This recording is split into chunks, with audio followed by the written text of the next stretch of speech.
नमस्कार बच्चों, स्वस्थ रहो। बच्चों, आज गद्यबांग में पाठ 1 पहला है बड़े घर की बेटी, लेखक है प्रेमचंद। तो आज बड़े घर की बेटी एक ऐसी प्रेमचंद द्वारा रचित श्रेष्ठ कहानी है, वो हम लोग अध्ययन करेंगे। पहले बच्चों, प्रेमचंद के बारे में कौन नहीं जानते, हम सब जानते हैं। उपन्यास सम्राट कहा जाते हैं प्रेमचंद जी को। प्रेमचंद जी का जन्म काशी के निकट लम्ही नामक गांव में सन 1880 में हुआ। प्रेमचंद जी के पिता है अजयब राय, माता है आनंदी देवी। आपकी रचनाओं में गोदान, गबन, सेवा सदन, निर्मल, कर्मभूमि, रंगभूमि, वरदान आदि बहुत प्रसिद्ध उपन्यास मिलते हैं। आपकी 300 से भी ज्यादा कहानियां आप लिखे हैं। वे सब मानस सरोवर में 8 भागों में संकलित है। आपकी रचनाओं में मानव जीवन एवं भारत की गांवों की दशा का मानविक चित्रण हुआ है। प्रस्तुत कहानी बड़े घर की बेटी में सामाजिक जीवन के चित्रण मिलते हैं। सामाजिक जीवन के मध्यम वर्ग के गृहस्थ जीवन की एक ऐसी घटना को अभिव्यक्त किया गया है। कहानी की नायिका है आनंदी बड़े घर की बेटी है। कथानायक है श्रीकंठ सिंह। कथानायिका आनंदी संपन्न परिवार की सुविधाओं का अभ्यस्त होने पर भी अपने पति श्रीकंठ सिंह के रूढ़िग्रस्त तथा अभावों से पूर्ण घर के अनुकूल बना लेती है। एक दिन श्रीकंठ के छोटे भाई लाल बिहारी के अभद्र व्यवहार के कारण आनंदी क्रोधित हो जाती है। झगड़ा यहाँ तक बढ़ जाता है कि दोनों भाइयों के अटूट संबंध जो है वो शिथिल हो जाता है। लाल बिहारी घर छोड़कर जाने लगा, तब आनंदी घर को बिखरता देखकर आनंदी की सात्विक वृत्ति जागृत हो उठती। उसने लाल बिहारी को रोक लेती और बिगड़ता हुआ काम को बना लेती है। बड़े घर की संपन्न परिवार की लड़की होकर सुविधाओं का अभ्यस्त होने पर भी अपने पति के रूढ़िग्रस्त तथा अभावों से पूर्ण घर को अनुकूल बनाकर यानी बड़े घर की लड़की बन जाती है। बड़े घर की लड़की आनंदी आज के संदर्भ में कैसी बनती है? वो छोटी घटना आनंदी को यानी क्रोधित होकर फिर वो एक सात्विक गृहिणी होकर कैसे इस संसार को यानी इस गृहस्थ जीवन को जोड़ती है, आज के संदर्भ में हम लोग देखने जा रहे हैं। बच्चों, पेज नंबर 2 में देखिए।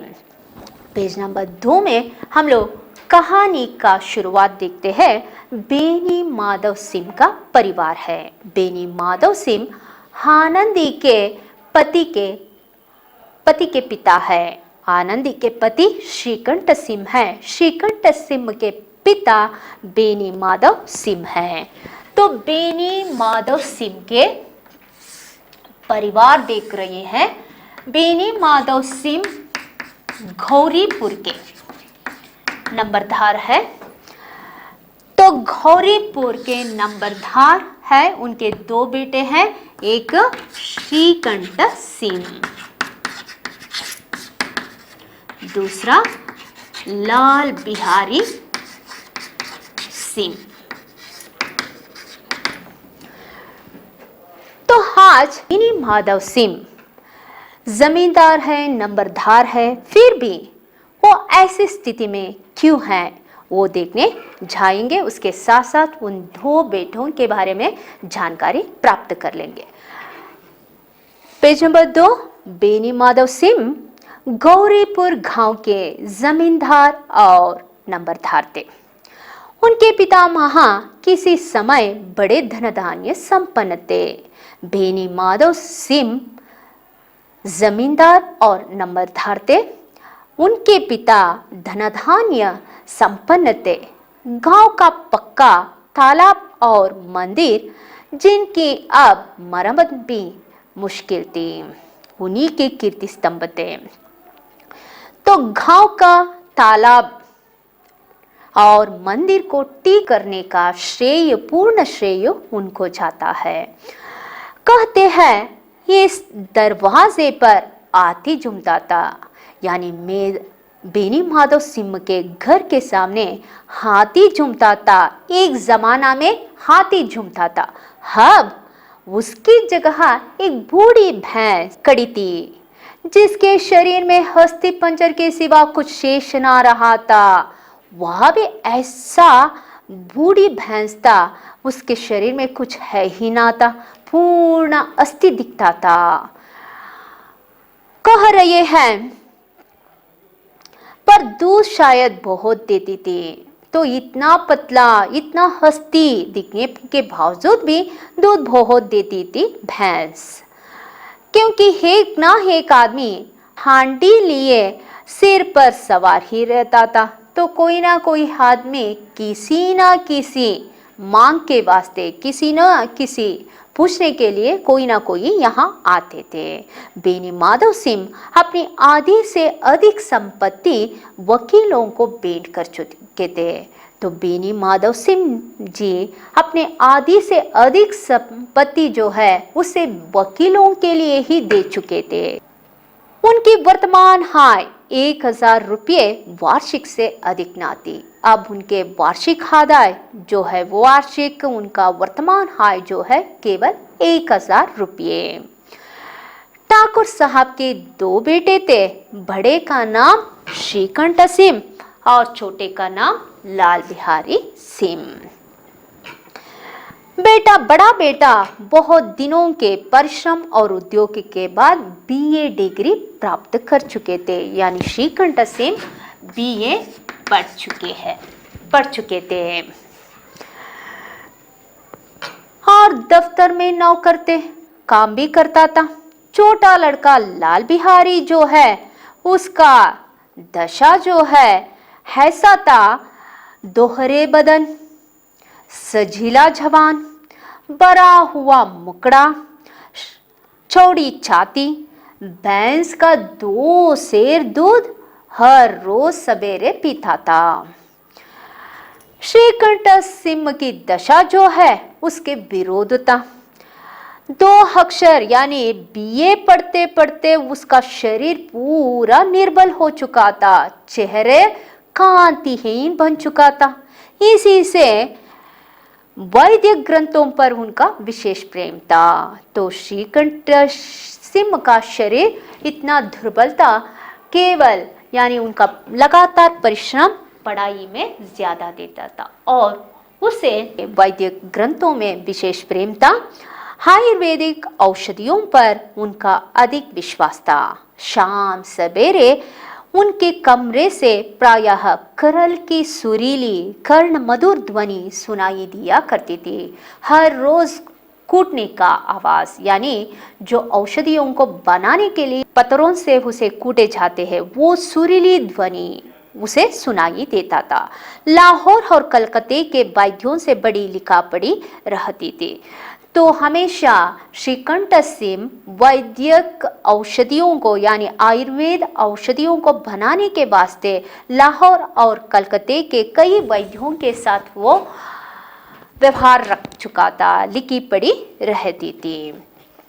श्रीकंठ इसे अंग्रेजी डिग्री के अधिपति होने पर भी तो डिग्री तो प्राप्त कर चुका था, लेकिन सामाजिक प्रथाओं के विशेष प्रेमी नाते तो समाज में उस संदर्भ में ऐसे सामाजिक प्रथा था जो सती पद्धति हो या बाल्य विवाह, तो ऐसे कई सामाजिक प्रथाओं से वे विशेष रुचि नहीं रखते थे, बल्कि वह बहुधा बड़े जोर से उसकी निंदा तिरस्कार किया करते थे। ऐसे सामाजिक प्रथाओं को वे विरोध करते थे। गांव में हमेशा गौरीपुर गांव में रामलीला उत्सव संपन्न होता था, उसका पूरा श्रेय श्रीकंठ सिंह को जाना चाहिए। इसमें गांव में उनका बड़ा सम्मान था। दशहरे के दिनों में वह बड़े उत्साह से रामलीला में सम्मिलित होते, स्वयं किसी न किसी पात्र का पाठ लेते थे। गौरीपुर में रामलीला के वही जन्मदाता थे। रामलीला का जन्मदाता श्रीकंठ सिंह को माने जाते थे।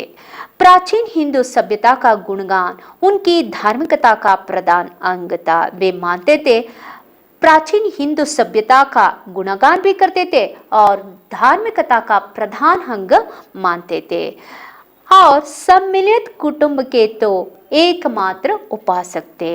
जॉइंट फैमिली यानी सम्मिलित कुटुंब एकमात्र उपासक माने जाते थे। आजकल स्त्रियां एक कुटुंब में मिलजुल कर रहने की अरुचि रखते हैं। उस कारण उसे वह जाति और देश दोनों के लिए हानिकारक समझते थे। जो स्त्रियां आजकल के आधुनिकता के साथ साथ आज के स्त्रियां जो सम्मिलित कुटुंब को, सम्मिलित परिवार को वे ठुकराते थे, इनकार करते थे, तो उसे हानिकारक समझते थे। तो इस तरह गांव की ललनाएं श्रीकंठ सिंह को निंदा करते थे। तो इस कारण श्रीकंठ सिंह उस गांव के शत्रु बन चुका था। उस गांव की स्त्रियों की निंदा सुनना पड़ता था और वे लोग श्रीकंठ सिंह को शत्रु मानते थे। लेकिन स्वयं उनकी पत्नी को ही इस विषय में उनसे विरोध था, वे भी नहीं चाहती थी। तो इस तरह आगे के संदर्भ में, आगे के अध्ययन में श्रीकंठ सिंह के कई विचारों पर हम लोग अध्ययन करेंगे। आज बच्चों हम लोग बेनी माधव सिंह के परिवार का संक्षिप्त परिचय ले चुके हैं। वीडियो देखने के बाद, सुनने के बाद गौरीपुर गांव के नंबरदार जमींदार कौन थे उसका उत्तर लिखिए, और बेनी माधव सिंह के परिवार का परिचय को आप अभ्यास पुस्तिका में उत्तर बनाकर लिखना होगा। आगे के अध्ययन के संदर्भ में इसे हम लोग आगे बढ़ाएंगे। तब तक धन्यवाद।